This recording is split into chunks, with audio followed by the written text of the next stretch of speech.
Hello everyone, welcome back my psychology channel. तो आज के इस वीडियो में हम लोग पढ़ेंगे कोरिलेशनल रिसर्च, जिसका मतलब हुआ हिंदी में सहसंबंधात्मक अनुसंधान। मनोवैज्ञानिक अध्ययनों में हम प्रायः पूर्व कथन करने के लिए दो परिवर्तनों के मध्य संबंध का निर्धारण करना चाहते हैं और यह जानना चाहते हैं कि दोनों परिवर्तनों में साहचर्य या सहसंबंध है या नहीं।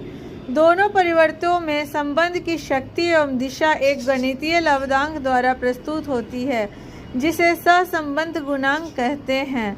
इसका विस्तार +1.00, 0.0 से -1.0 तक होता है। इस प्रकार सहसंबंध गुणांक तीन प्रकार के होते हैं। पहला, पॉजिटिव कोरिलेशन, धनात्मक सहसंबंध।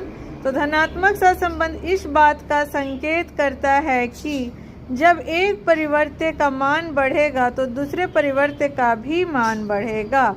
मतलब अगर हमारा जो परिपक्वता है, जो मैच्योरिटी लेवल है, वो बढ़ेगा तो हमारा इंटेलिजेंस लेवल भी बढ़ेगा। तो दो चर हुआ क्या क्या, एक मैच्योरिटी लेवल और दूसरा इंटेलिजेंस। तो अगर हमारा मैच्योरिटी लेवल किसी बच्चे का अगर बढ़ते जाएगा, अगर वो वयस्क की ओर होते जाएगा, तो उसका बुद्धि भी बढ़ेगा।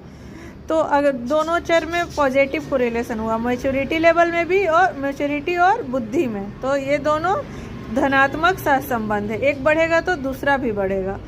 दूसरा, निगेटिव कोरिलेशन, ऋणात्मक सहसंबंध हमें यह बतलाता है कि एक परिवर्त्य x, मान लीजिए कोई x का मान जैसे ही बढ़ता है वैसे ही दूसरे परिवर्त्य, मान लीजिए y का मान कम होते जाता है। जैसे अगर मान लीजिए एग्ज़ाम आया, एग्ज़ाम और खेलकूद दोनों में निगेटिव कोरिलेशन है। एग्ज़ाम जैसे ही आएगा तो वह आदमी पढ़ाई में लग जाएगा और खेलकूद कमी कर देगा। तो एग्ज़ाम और जो खेलकूद हुआ दोनों में निगेटिव कोरिलेशन है। एक का बढ़ेगा तो दूसरा घटेगा।